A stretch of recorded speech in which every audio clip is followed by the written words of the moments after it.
Hey guys. How's it going? Yeah, hello everyone. Great to have you with us. It is just about right at around 2 p.m. here in the East Coast. We're going to wait, as many of you know, you've been here before. We're probably going to wait a couple minutes just to let everyone kind of settle in. So some of you have been doing already, make sure you say hi to everybody in the chat. Maybe drop just your city, state where you're from, or country. If you're outside the country, which we regularly have folks join from outside the country. Hello, Sergio. Great to see you. You and I get to chat on Facebook a lot, but not here. So great to have you with us. Yeah, make sure you just drop where you're calling in from or video connecting from. I'm not sure how we refer to it these days, but Huntington Beach, California. Trish, I assume it's probably pretty nice in Huntington Beach right now. Denver. I love Denver. Denver, Mile High. You know who was from Denver, right? No, that wasn't Denver. That was somewhere else. Mork for Mork. You don't even know who that is, do you, Gabrielle? No. Someone please tell me in the chat that you know who Mork for Mork is. Someone please tell me, just so that I don't age myself completely. Like Addams Family? No, it was actually, that's a little quiz for everyone for the day. Deb Ham, I assume you're saying, of course, you know who Mork for Mork is. Yes, thank you, Christy. Thank you. See, everyone knows who they are. Okay. Mork and Mindy, Robin Williams. That's exactly right. So I did age myself a little bit. Now I know. Thank you for all of you who are identifying with me. I really appreciate that, because I kind of need you to identify with me, because I can't just be the old person here who knows about Mork and Mindy or those other things. Pravir, you don't know who Mork and Mindy are. I know you don't. Nope. No, some of you may notice a new face with us. We'll introduce him a little bit more in a second. Pravir is with us, so Nanu. That's right, Jake. Thank you. Yeah, great. Thanks everyone for. What's that? To be fair, you asked me any pop culture question, and it's like a 50-50 miss with me. That's true. Well, thanks everyone for joining us. We're just going to give it one more minute for people to join us. Thank you, Colleen. I appreciate you. We're going to get started here in a minute. Thanks so much for spending some time with us. Thanks for coming here. We really want to be good stewards of your time. So we're going to get started here in just a minute. If you haven't done so, say hi to everybody in the chat. Make sure you drop your city, state, maybe even country. Thank you, Donald, for dropping in from coming in here from all the way from Lacombe, Alberta, Canada. I don't know where Lacombe is. Now I'm going to have to look that up. Oh, that's Elaine. So it's Elaine, but maybe signed in on Donald's computer or something like that. So good to have everyone with us. We'll get started here in a second. And some of you may be wondering where Stephen Faithful is. So as you know, I'm Steve Faithful. Stephen is normally here in our town halls, but he had wisdom teeth surgery, his wisdom teeth out 2 days ago. I saw him yesterday. He does kind of look like a chipmunk, but his cheeks are definitely swollen. And he had some pretty serious surgery to get those wisdom teeth out. They were kind of coming in the wrong way, and I mean under the skin. So he's not feeling really well to be with us today. So you were missing one face with us today. And Greg Rainville's normally with us. He's unable to be with us today too, but we have a great team here with you. Well, let's get started. Thanks everyone so much for spending time with us. This is I think the last time we did it, Gabriella, was about 6 weeks ago. Does that sound? About that 5-6 weeks. Yeah, we're trying to make sure we do what we said we were going to do, which is make sure we have these frequently. Make sure we give you all updates on where we're going and what's going on here at Steer. And so today we have this. It's middle of October or early-ish mid-October. We might get one more in before the end of the year. We know with the holidays, we'll all be a little bit crazy, but we're going to try to get one more in before the end of the year. Exciting things to talk about today. Really want, as many of you know, Gabriella, she's our VP of product. She's here with us today. And we've also invited one of our product managers, Pravir. Pravir, go ahead, say hi.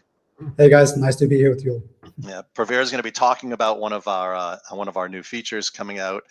So we're excited to have him here today with us. We do have folks behind the scenes that are capturing all your questions and all your comments.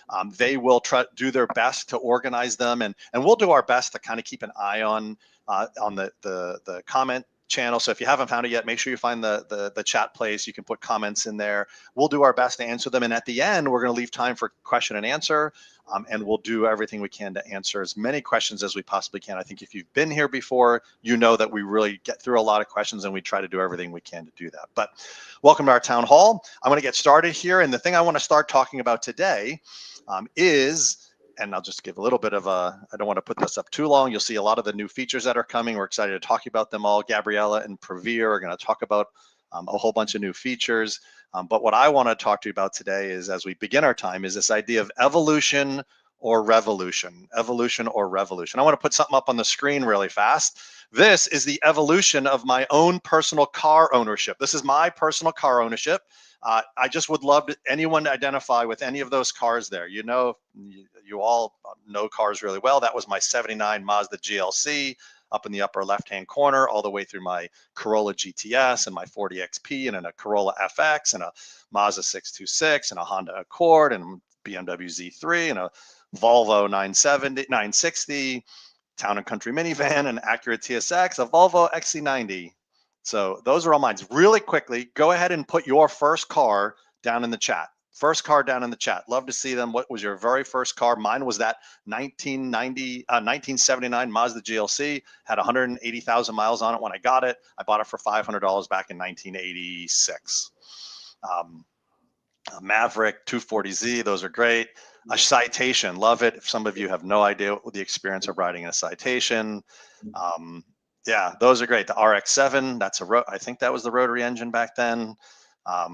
Yeah, so that's great. Well, as you can see, now I could have gone and put a 100-year-old car on the screen. But if I just look and say the evolution of cars since the time that I started driving, like I said, I went from my Mazda GLC to my most recent car, my 2014 Volvo XC90. But I also included a very special vehicle down at the bottom. That is my 1985 Honda Elite 150 Deluxe with the pop-up headlight. If someone wants to, they can stick in the comments who are the advertisers, who are the famous people who advertised the Honda Elite scooters when they first came out in the mid 80s. So if you can do that, I might even throw a specific prize at you. But that's my actually very first vehicle. I got that and it sits in my garage today. So we see the evolution of vehicles. And from 1979, my 1979 Mazda to my most recent Volvo, there's a lot of things that have changed over time. They've been kind of slow changes, but they've changed over time. The transmissions have gotten better, the interiors have gotten better, the transmission types have gotten better and different, maybe not better all the time, but they've gotten different. The reliability has gotten different. The manufacturing of them has changed, but it's been over years. And if I go back 100 years ago, you all have known how they've changed over time.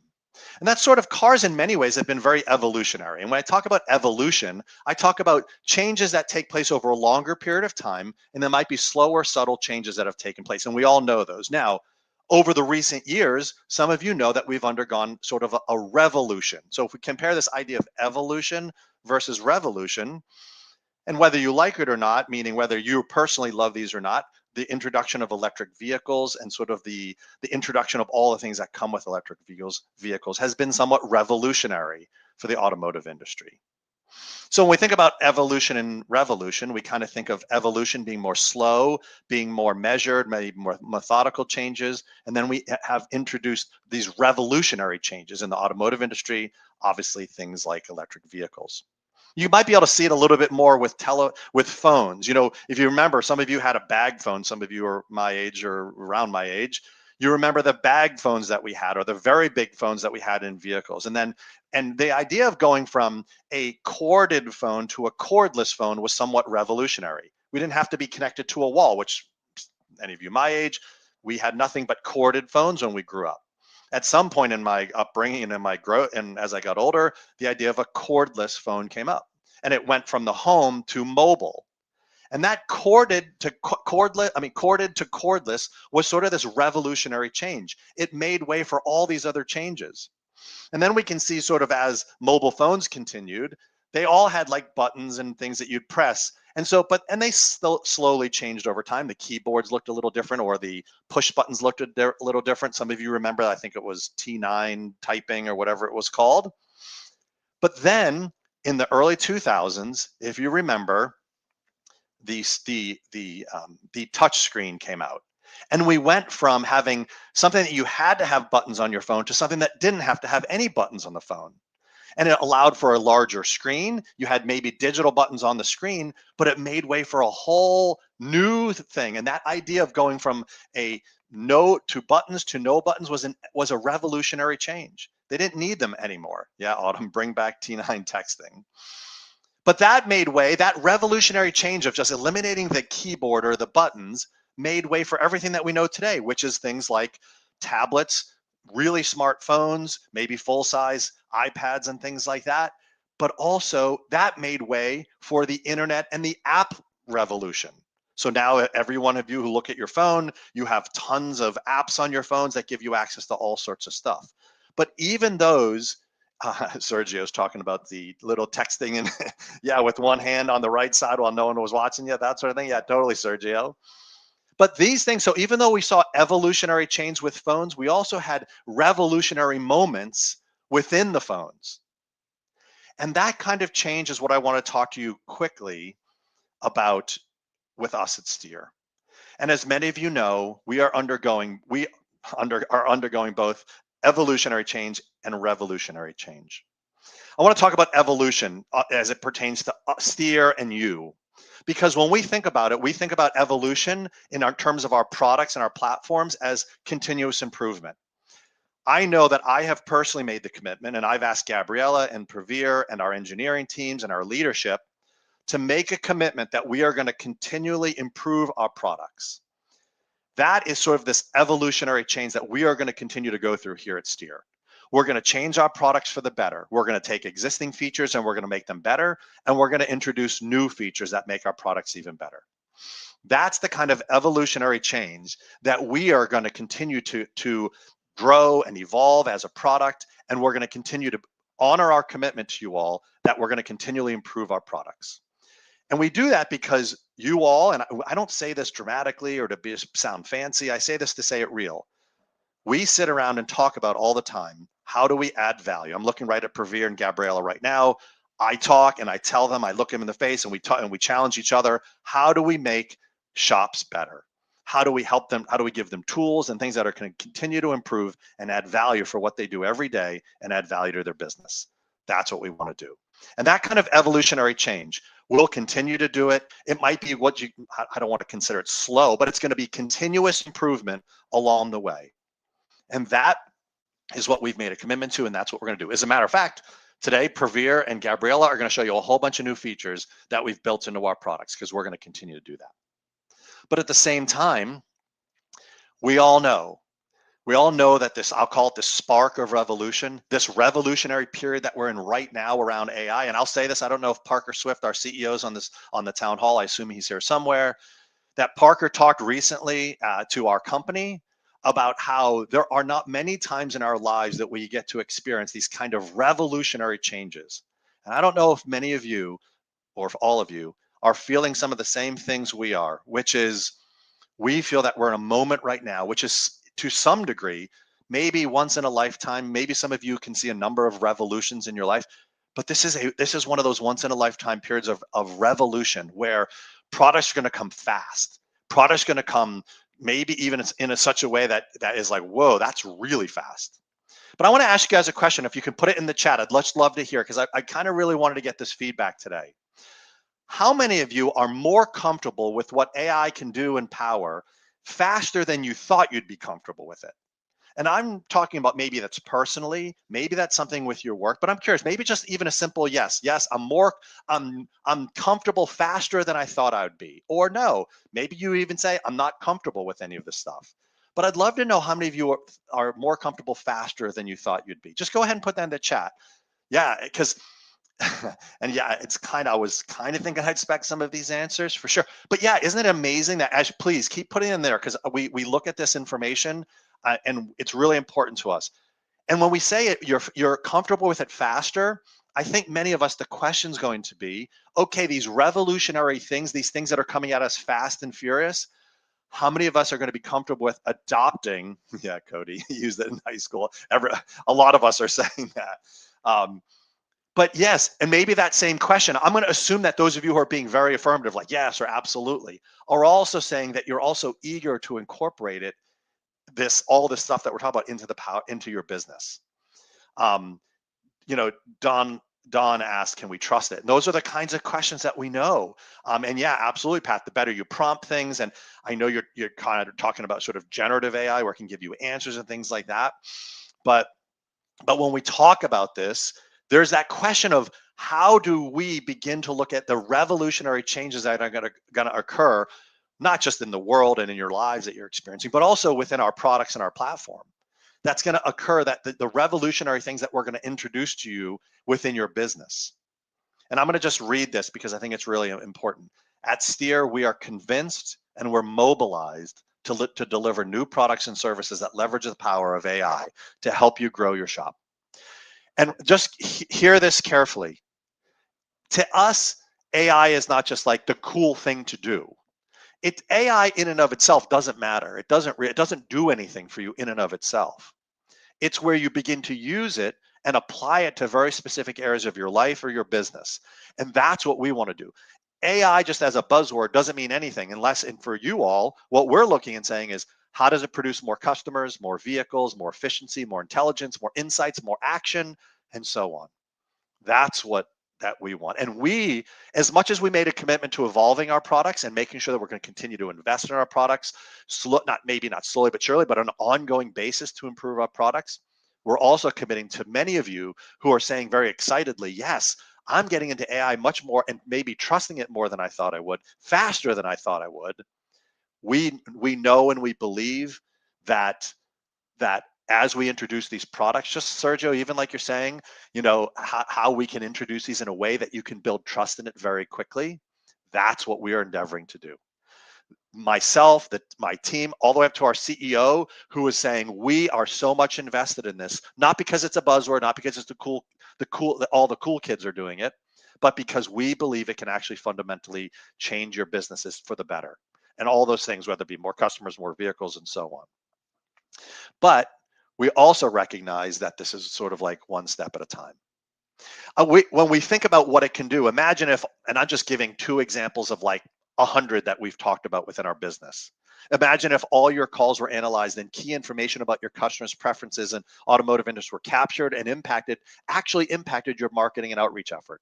You're talking to a customer on the phone who says, oh yeah, you know what? I really want to make sure I get my oil changed, really religiously every 3,000 miles. And the fact that they said that might impact your marketing efforts to that customer. Imagine if that were the case. Imagine if they talked about things that they were hesitant about in their automotive maintenance or repair. And we use that to sort of guide how we did marketing or outreach to that customer. Or imagine if you had people within your shop working 24 hours a day, 7 days a week, looking at all aspects of your business. Marketing, your finance, customer service and support, your workflows, etc. Imagine if you had that. And that is not to necessarily replace people. That's to say, how do we apply these capabilities, these revolutionary capabilities to your business to grow it? We are excited to walk through you.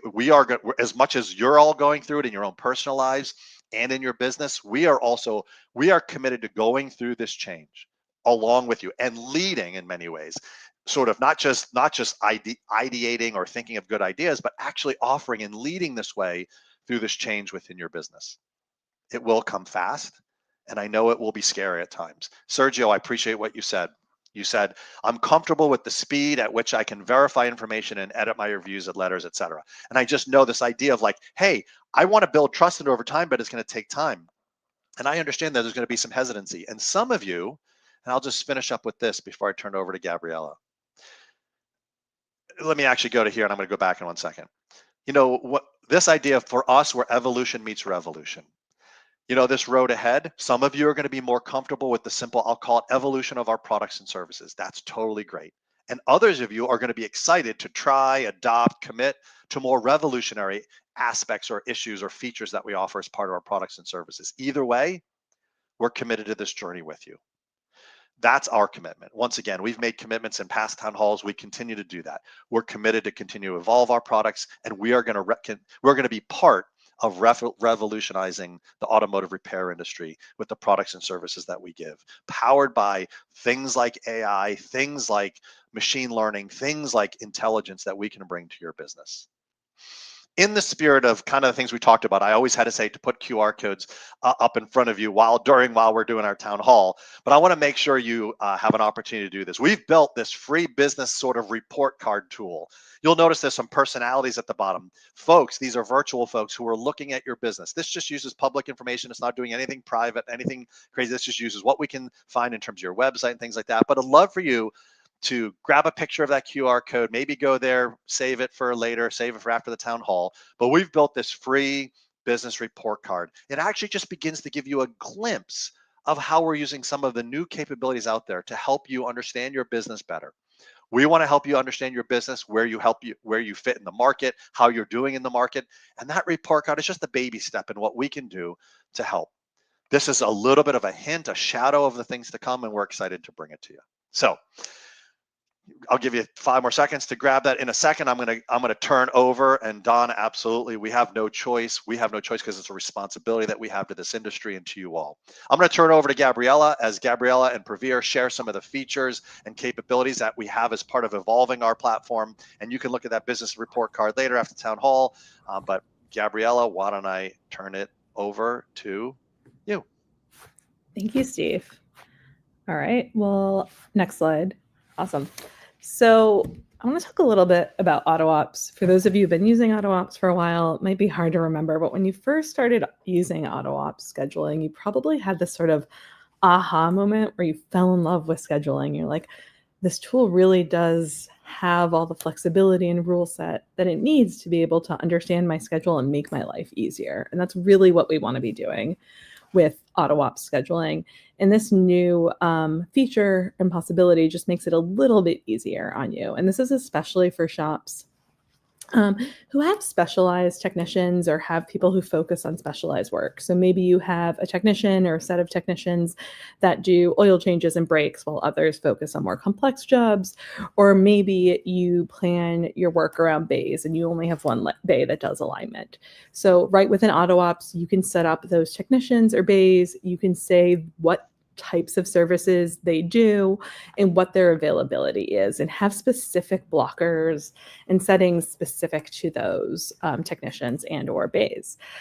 What's really awesome is that AutoOps, then when the customer is scheduling, will pair that customer, that service to the right person, automatically assign the technician or bay, and it'll show up in your shop management system just that way.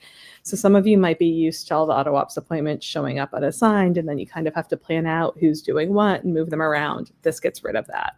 So really exciting. I know last town hall, there were a lot of comments on this. This will be launching next week. It is on Shopware and Protractor shop management systems. We will be adding more. If you're interested in this and on a different shop management system, just drop it in chat. That's great. And yeah, for many of you, you're just like, I don't really worry about capacity or availability. And others of you are very, like, you really want to make sure you guide your shop. So we really accommodate all of that. Absolutely. All right. So probably my favorite part of the job is really looking at all the campaigns that shops create. I think there's some really creative ones, some that make me laugh, just some really, really cool campaigns out there. This feature called custom tokens makes creating campaigns a bit easier. For those of you who don't use Steer yet today, we have what is called variables or tokens that allow you to insert that variable into a text or email campaign. It might be your shop address, so you don't have to format that address every time. Or maybe it's the customer's first name, so you can personalize that text and email towards that customer. And we have tons and tons of these tokens. But now with this feature, you can create your own custom tokens. So if you want to, maybe you have 10 locations, and you want to create a token for your shop manager, and then you can put that shop manager's name into the campaign, and it'll automatically work across all locations. There's also, this is great for offers. So if you have seasonal offers that you want to reuse time and time again and want to be able to edit in one spot, there's also a expiration date token. So this is often used if you want to say, maybe I always want the offer to expire in 30 days after it's sent, but you have a campaign that's sending on a regular basis. If you send it on the 1st, use that token, the campaign will, or the offer would expire on the 30th. But if you send it on the 15th, it would expire on the 15th of the next month. So it'll automatically calculate out what those 30 days are. Just a little extra to make it easier to create your campaigns. Next is predictive maintenance reminders. Maintenance reminders, for those of you not using Steer, is a type of campaign that helps you remind your customers of the regular service they need. So they need oil changes, they need state inspections, they need brakes done.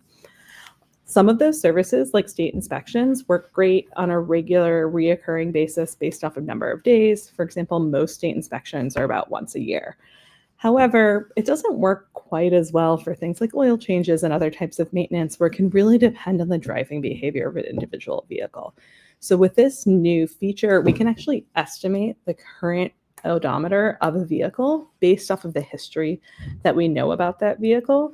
And then that'll impact the timing of when the maintenance reminder is sent. So if a vehicle drives a lot, maybe that maintenance reminder is sent more around 4 months. If a vehicle drives less, then it might be sent a little bit later. But let me show you this in action. Right. First, if you already use Steer, you should be familiar. There's a settings section for maintenance reminders. The first thing you'll do is turn on estimated odometer. What this does is now for every vehicle, you have both your last known odometer. That's the mileage that you put in the last time the vehicle was in the shop. And then you also have your estimated odometer. And that is really based off of the driving behavior of that vehicle. So for every vehicle, we'll put them into a bucket or category based on how much they drive. So someone who really uses their car infrequently, it might be a low or moderate user. Someone who uses it a lot every day, they're driving back and forth a lot, might be a high or very high user, and they'll automatically be placed into these buckets. Once you have that on, you will, sorry, 1 second. Come over here and go to, let's say, an oil change reminder and turn it over from days to miles. So you have that flexibility at a service level. So something like state inspection, you might want to keep on days. You want to keep that every year versus miles. You want to be flexible and personalized to each vehicle and what their needs are. So I'm going to show you what this looks like. And I have 2 different vehicles showed up. This is just their vehicle page that you might land a campaign on, and it has all the information about a vehicle for a customer. So this particular vehicle has a normal driving behavior. They're about average. And both of the vehicles I'm about to show you, their last visit was yesterday, and they performed an oil change yesterday.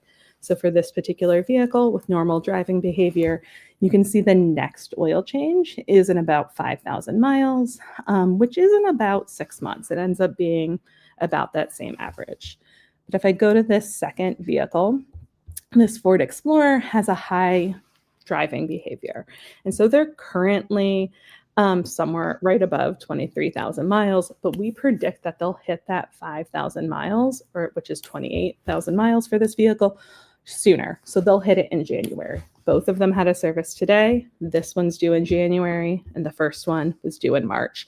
And that'll affect the timing of those campaigns. What this means is that the customer's receiving the campaign at the right time, the reminder at the right time, not too early, where then they forget about it and they ignore it, not too late, where they've already performed it and they feel like the communication's sort of pointless, automated, not personalized to them. And it really makes that customer feel like you have their back.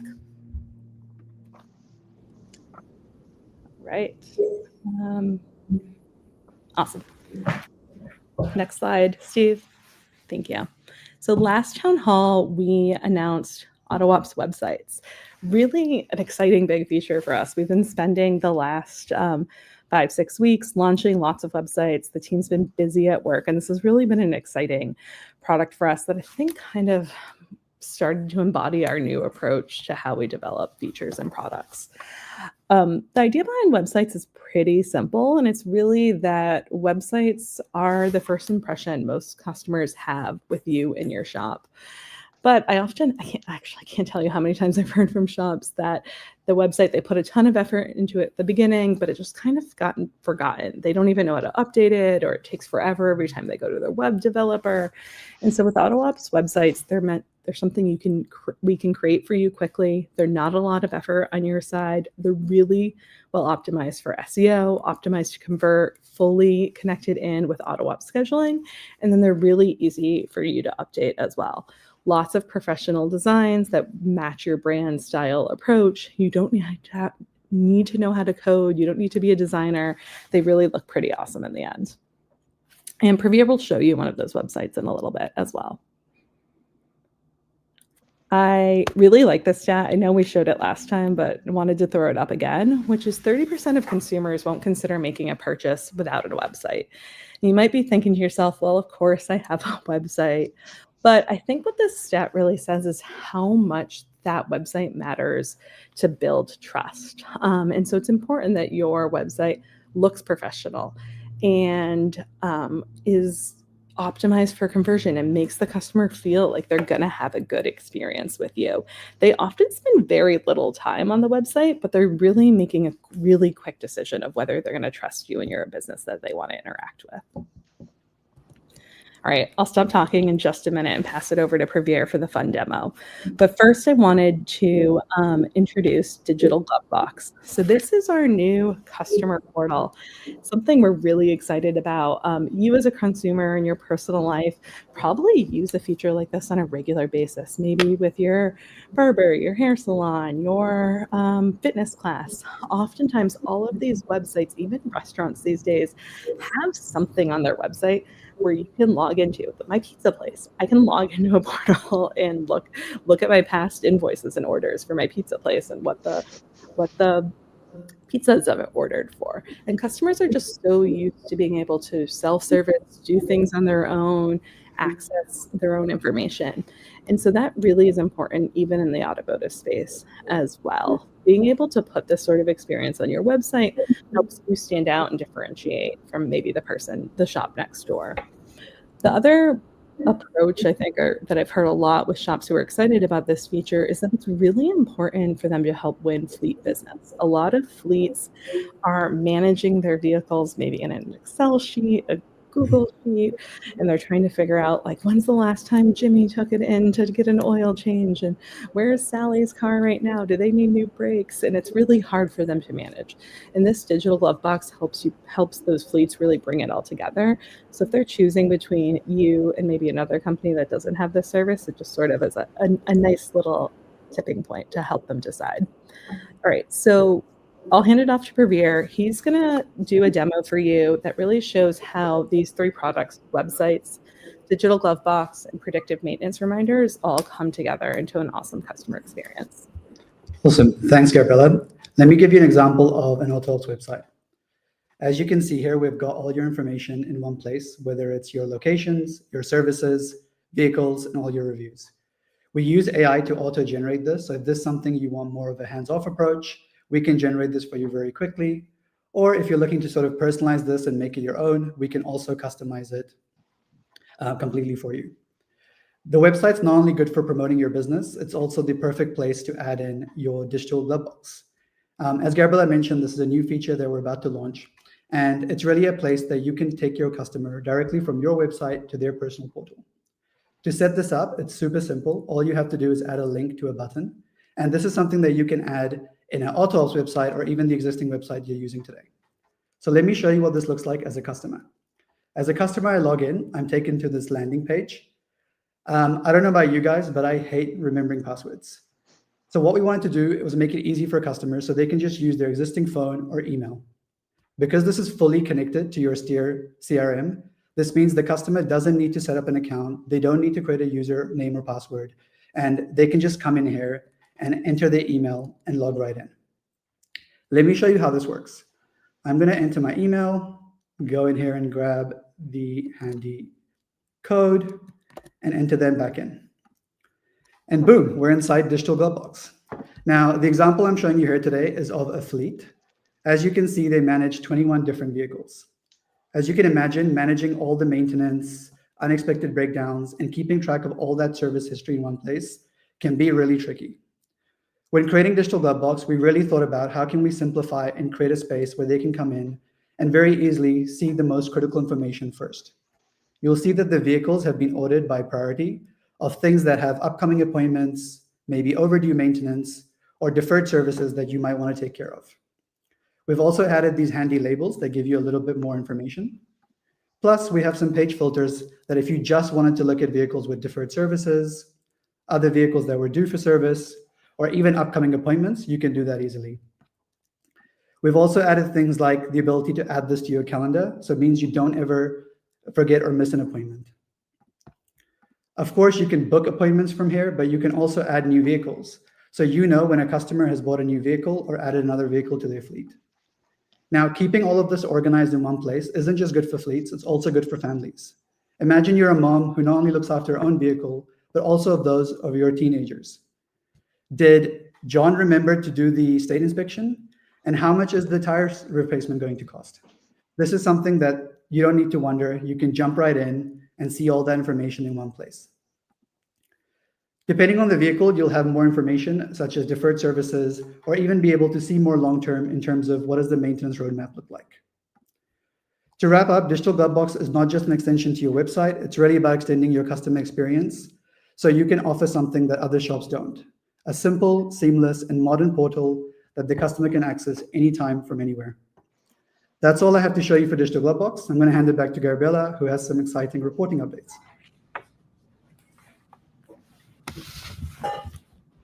All right. So reporting, I think, is a really important investment for Steer. Steve talked a lot earlier about revolution and evolution and how we're really going to be changing the approach to some of our products. I think with that also comes the trust and understanding what value Steer is getting for you and what your how the campaigns and how the features you're using with Steer are performing. And so with reporting, we're starting to invest in more reports in different places that are also flexible so you can get and answer the questions that you want to ask. This is just a small one. There'll be much more to come that's much more exciting, but wanted to bring it up, which is a new dashboard for our multi-shop organizations. So when you go into this next week, you'll see more visualizations of all the data that you're used to and be able to compare different shops and locations over time. Really excited to see more of this reporting in Steer. All right, and templates. I think this probably comes up every single town hall where people are really excited to see all the awesome email and text designs that our team creates. Hopefully, if you were on last town hall, you may have heard there's someone who had asked about more Canadian or templates for Canadian holidays. Those are already in platform. If you have any other ideas, please drop them into chat as well. We love to hear them, and we're always turning those out. But hopefully, you are starting to think through what is your campaign. What does your outreach look like over the next couple months? We have a lot of holidays coming up, Halloween, Thanksgiving, and into the winter holidays. Lots of great moments to really have an emotional connection with your customers. And there's templates for that in the Steer dashboard if you want to start to plan ahead. And Steve, I'll hand it back to you. Yeah, great. Thanks, Gabriella. Thanks, Pravir. Yeah, I love seeing the comments. There's a lot of questions coming in about a lot of those features that you guys are just going over. And folks, as you put questions in there, we'll come back and we're going to answer a whole bunch in just a couple minutes. We're going to start answering in a couple minutes. And I wanted to kind of put this QR code up again. This is something, once again, it's just a little bit, it's a tool that we're giving you, a free tool just to go in and you can actually begin to compare your shop against others in your area, against others in the industry. Once again, it's our beginning just step into helping you to understand things about your business and how we can use sort of analysis AI to do some of these things. So feel free, check it out. We're going to be going into some questions here in just a moment. I did want to address, as a number of you have been putting comments in there. First of all, yeah, we definitely are recording this, and you'll see a recording link for this out there. And we'll get to some questions. We want you to know that we understand whether for some of you who are excitedly anxious about getting, and I say excitedly, maybe you have some excitement about saying, how quick can you give me some of these capabilities? And others of you are like, hey, I just need to take my time. I just want to say again, we are here for both. whether you're wherever you are on that spectrum of being maybe hesitant or just kind of want to wait a bit, or you're so excited about getting stuff. We are already doing some things. I think someone said Cole asked, are you using AI to analyze data for us? We sure are in different ways. I mean, we're being very careful. We're being very thoughtful about how we do these things. And whether we are doing things with our Steer Ultimate, which is we're analyzing calls for sentiment and things like that. We are using it for generating some responses in terms of messaging. So yes, we're doing things in different ways. I'm just going to let you all know, I'm going to peel back the curtain a little bit. Our engineering teams are also using AI to help accelerate some of the things that we're doing. And if some of our engineers are on this call today, they know this, they can speak about it, that we're making an investment in making sure that we can fuel our bringing these capabilities to you. And whether that be the evolutionary type features that we're going to give, like we're next town hall, we're going to talk about another set of features that we're going to bring to you, but we're also going to introduce to you more revolutionary features. And so we're making investments as a company in those. We're well positioned to do so. We want to make sure we're doing that because we believe that as you all grow, and as if you look back in the comments, that for those of you who said, I'm using it, I'm excited about it, I'm using it faster than I thought I would, or maybe I'm open to it faster than I thought I would. I know what you're going to say to me, or Pravir or Gabriella over the next number of months is, hey, I need more from you guys when it comes to this.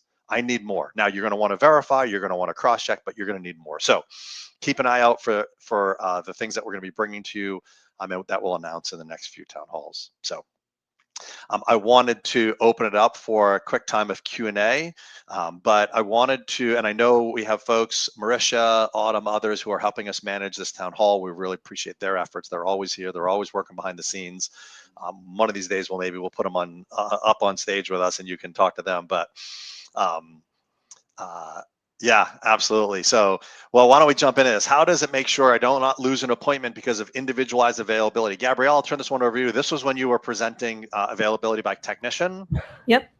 And so there's a few different settings. I didn't show them all, but you can set certain rules of if there's maybe a combination of services, like someone wants to book an oil change and alignment and brakes, and there's no one technician that can do all three of those things. There's some fallback, and it'll make sure that we should use your sort of general shop availability. There's rules around if the appointment is over X number of hours, it can often be hard to find a specific technician that has 5-6 hours free, or the appointment time is going to be way too far out. So you can certainly customize all of that, and we'll want to hear more from you in real life use cases. This is definitely something we're monitoring and was really important to us in building this feature.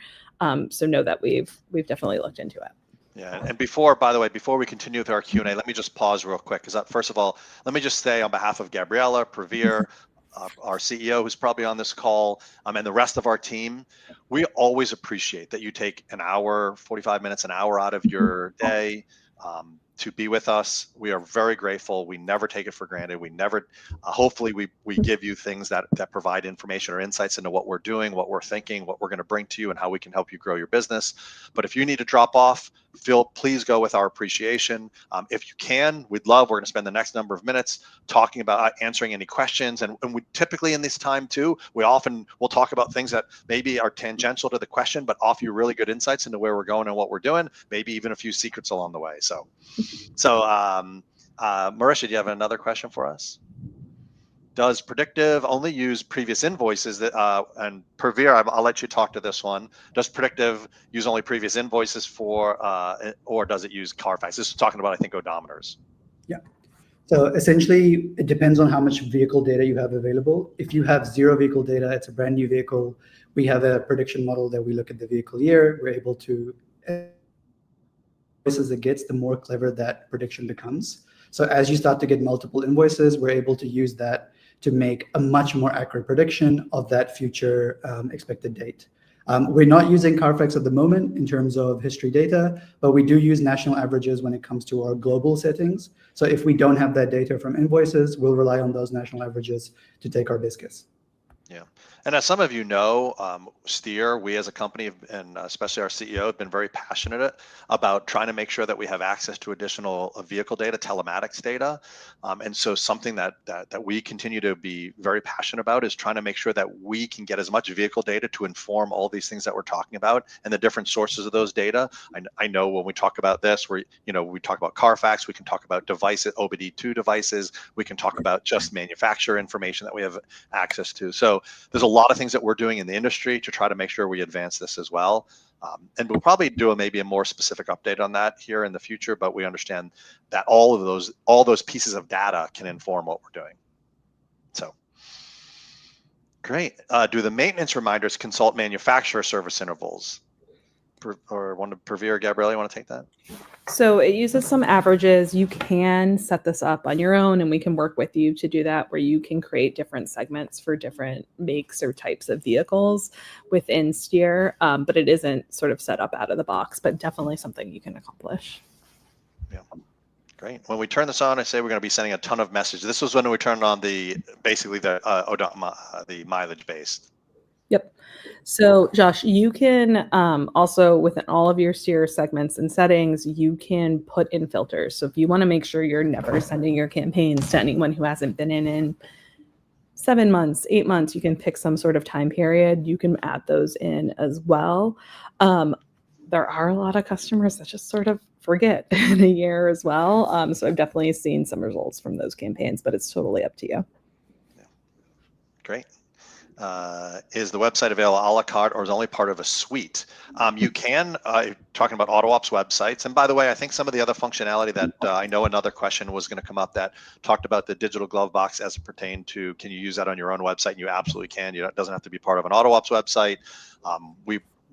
We have a lot of great other website providers out there, and some great partners with us as well. But yes, you can get an AutoOps website a la carte, meaning the only thing it would be part of would be AutoOps. So the minimum you'd have to get is AutoOps in the website. We have a great package with that. Obviously, you get the most value when you add Steer, our CRM, and our outbound marketing with that, review management, etc. So, but yes, absolutely, you can get that. Do we own the site or does Steer? That's a great question. It's it's a nebulous, it's a difficult question to ask, meaning you own the site in the terms of the content. Right inside of our AutoOps Builder tool, the website tool, you can download a static copy of the website content.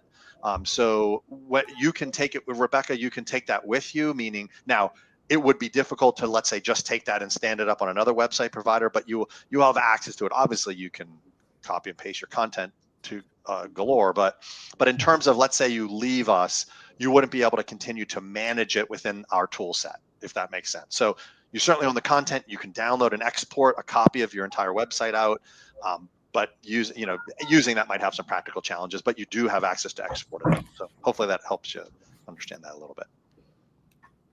Definitely a big benefit for fleets. That was talking about the digital glove box. Can we manage vehicles within each glove box, or can customers do this? Pravir? Yeah, so the good thing about different users, you can give access levels to your customers, but you can also add additional users from your team. So if you have vehicle owners or fleet managers that you want to give additional access to, that's something we'll build right in. So you can add that to specific fleets if you want to do it more selective, or you can add that across different profiles so they can go in and essentially cherry pick which portal they want to see. Awesome. Cool. Can we customize the vehicle photos? Not yet, but coming soon.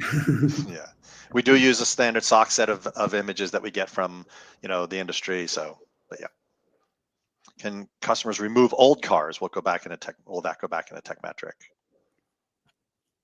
I know this is an exciting one that a lot of people want. It's definitely something that we'll be adding in the future, but not yet.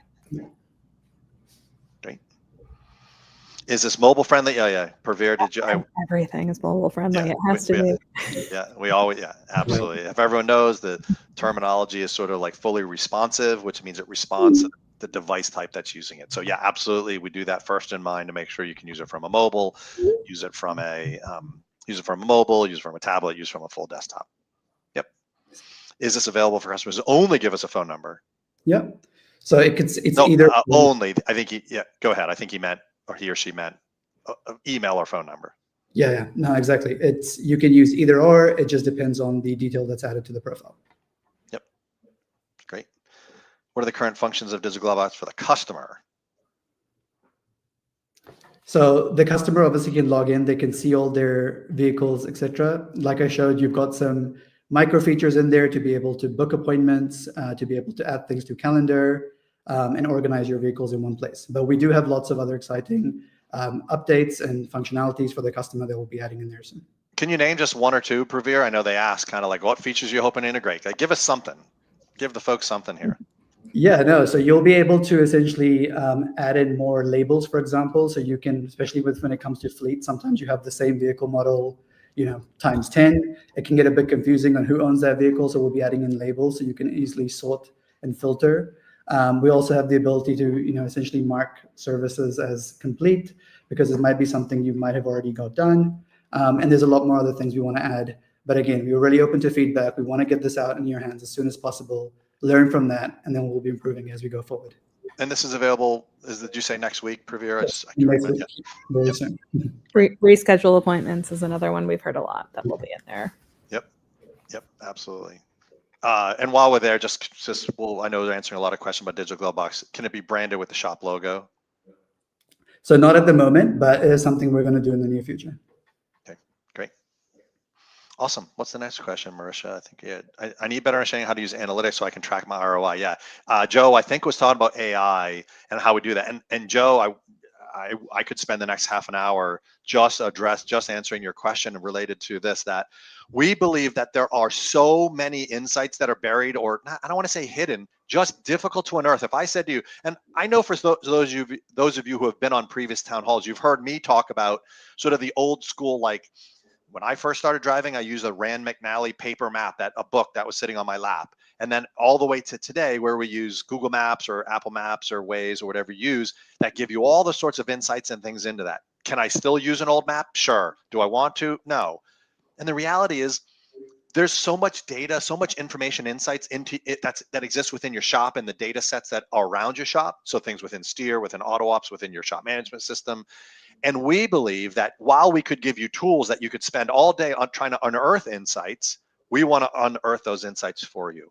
And that's what we're going to do through AI. That's what we're going to help look and say, how do we pull your data into language models and analytical models that help us offer you insights automatically? And honestly, I would love for you to come in on the next morning and we have a virtual person that says to you, hey, we noticed these 5 things that you should probably look at within your shop. Maybe it was calls that happened. Maybe it was financial issues. Maybe it was a marketing issue. Maybe it was some customers that needed tender loving care that you should address. And those kind of insights we can unearth through models that we use with AI and then deliver them to you in ways that are both creative, but also very powerful and allow you to act on them. And that's really when we think about, that's what we're excited about delivering, helping you unearth those insights in ways that allow you to action upon these to help build your business. Can we assign a tech based on the technician work or last visit? That was related to the capacity by tech. And Gabrielle, I don't think that's possible just based on the last visit. Nope. Good idea. I love it, but not at the moment. Yep. Thanks for that, Don. Thanks. Great idea. Sergio, can we design in the field entries from the customer in the issue tree for a price as an entry format? I want an oil change that enters that job with parts and labor from history. Sergio, I'm trying to make sure. Can we design in the field entries from the customer on the issue tree for a more precise labor parts entry form history? Sergio, are you asking, can you do more specific things in the issue tree so that you can get an idea on what parts you might need to pre-order? That sort of thing, based on a number of things, like maybe like based on past oil. If you're booking an oil change, maybe on past oil changes for this vehicle, you would need that. Just maybe give me a little clarity. I want to make sure we're going to answer that question accurately for you. But I can say, while I'm here, and this is for all of you, when we talk about AI and the things that we can do. Okay, Sergio, yeah, let's talk about that. And Rich, if Rich Rhymes is here, I'd love for you to also engage with Sergio, see if we can make sure we're getting exactly, either understand the specific things he wants to change. I'd love to make sure if there's a feature in there we need to add, we can do that.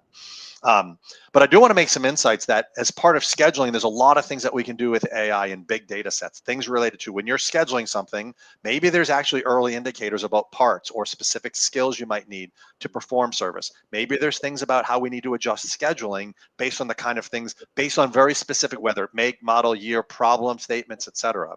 So this is where we want to begin to use AI more to actually create a more full-featured both scheduling and sort of like a shop operations. And those are some of the things that we're going to be moving toward. Great. Well, predictive maintenance are going to show up in the digital glove box via timeline visualization. Yeah, absolutely. Yeah, Praveer, what are you going to say about that? Yeah, no, I briefly showed that in the demo. It is there in terms of the number, but it will also show up in the maintenance roadmap. The idea is that those two things play very friendly together and they're seamless. So yeah, definitely. Yeah, that's great. Where on my Steer dashboard do I access and set this up? Well, nowhere just yet, but Praveer, tell them where they will. So next week, you will see under your settings, currently you have that page is called public vehicle profile. Again, as you may know, this is sort of an extension of that functionality, but bringing an entire portal around it. So you'll have a new page called Digital Glovebox, and you'll be able to turn this on from there. Great. I don't know why I'm thinking about this as you were just answering that about the settings page. I was just reminded about our folks. I don't know if we have any folks that are in more that serve different languages other than English more predominantly. I don't know if I mentioned this last town hall, but AutoOps now does support multi-language. So you can have Spanish, a full Spanish, a full French, full whatever. So you can create both an issue tree and other things that are built within AutoOps. You can have a different language experience. So if any of you serve either a single language that's different, maybe French only or Spanish only, you can now support those, and you can have mixed. So you can need English and Spanish or English and French or all three. You can support all three. So just want to let you know that's available. I don't know why I thought of it when you said that, but I know for our folks who are either out of the country or serve specific areas that have different languages, want to make sure you can do that. Great. Marisha, and we're coming up on about 4 minutes before 3 p.m. here on the East Coast. I know some of you are going to drop off. We really appreciate it. We'll hang out and answer as many as we can. Really grateful for your time. If you need to drop, go again with our thanks. We're a multi-shop chain that uses Protractor. If the link is in our website, does the customer have to pick from the list, or does it look at the combined database? I'm just trying to remember what part this was from. I think this is for Digital Glovebox, and yes, the customer, you'll have one link that you can put on your website. It would be for all of your locations. The customer would put in their phone number or their email address, and we would match them to the correct profile, and no matter what location they had visited. So we're doing that aggregate or that combination for you. Awesome. Will the Digital Glovebox offer service invoice replicas as past services? I assume you mean, Don, just to interpret that a little bit, will you be able to see invoices in there? Is that what is that? I think what he's talking about here is maybe you have a customer who comes to you for the very first time, they move to the area, they come just for an oil change, they're trying to test out your shop.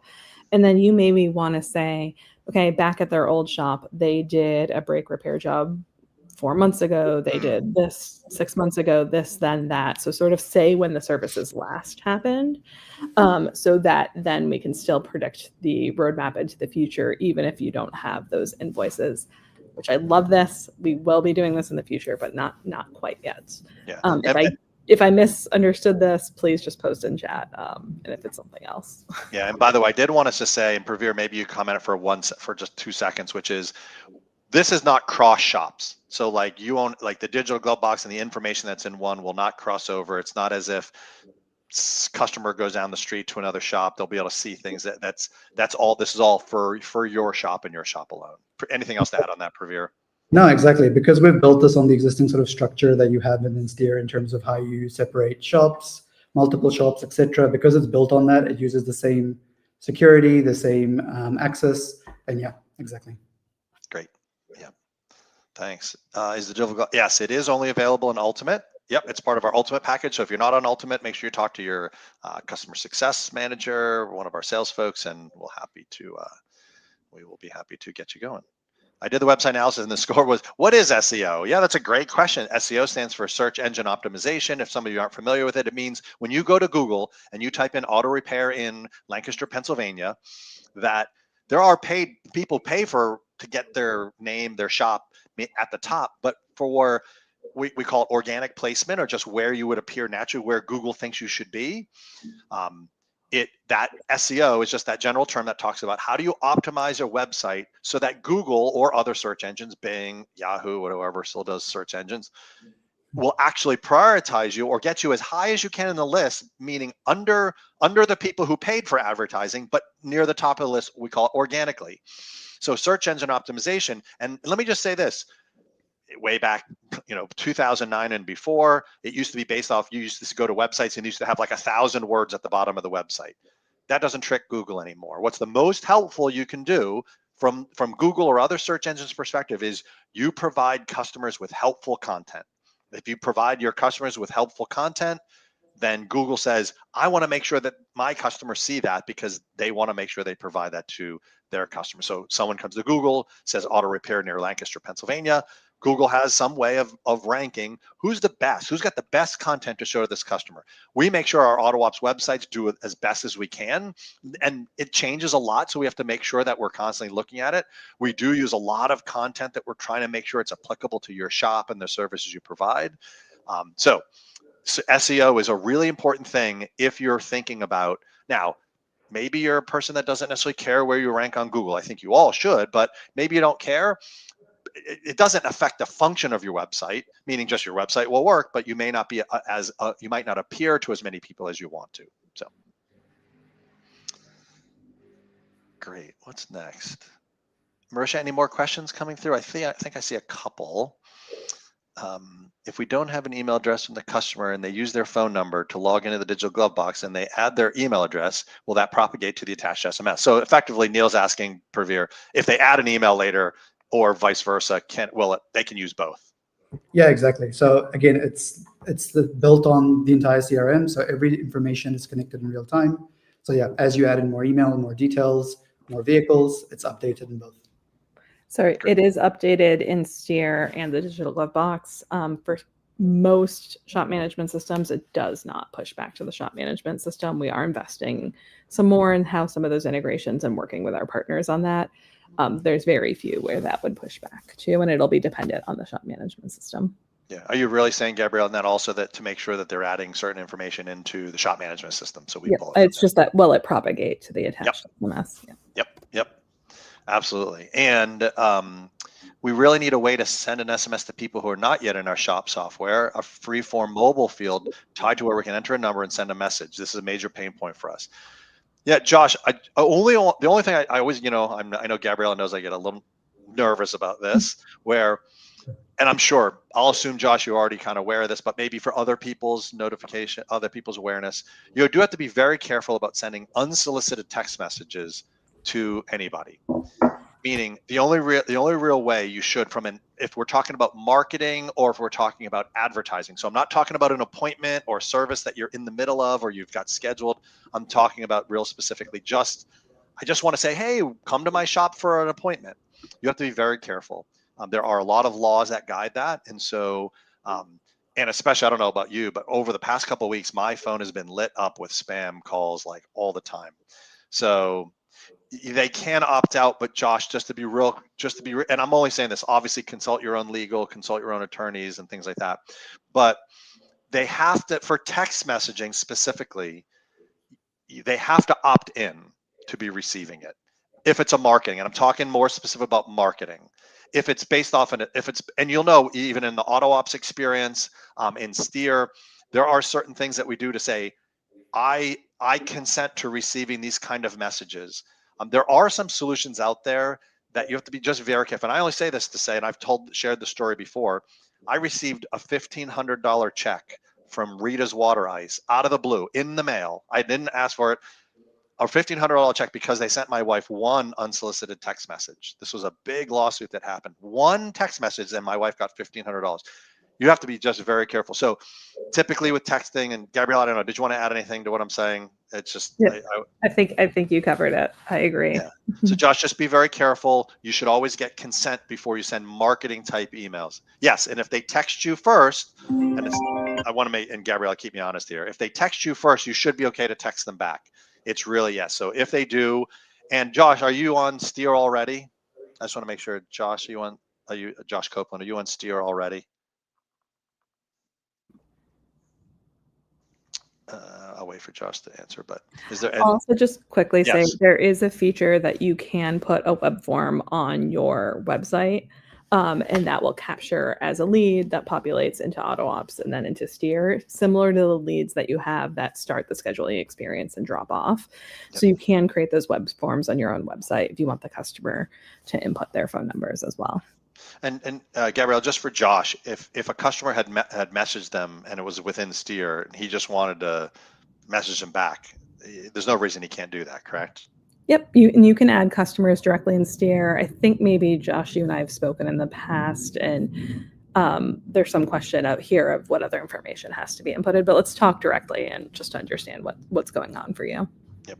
Yeah. Great, Josh. We'll definitely reach out. And Amy asked, and I think this might be the last question, but David said, how is the Steer API coming along? Let me just answer that really first. It's going well. We definitely have some things that we'll be able to announce, hopefully the next town hall. But absolutely, we know you're going to want to be able to do integrations and different things like that. So I don't know if that question is about messaging in particular or just about getting data in or out. But yeah, we'll have some more information in the next couple of town halls. And then Amy does say, is there a way to communicate internally that the customers won't see between techs or service advisors? Gabrielle, anything to say about that on the Steer platform?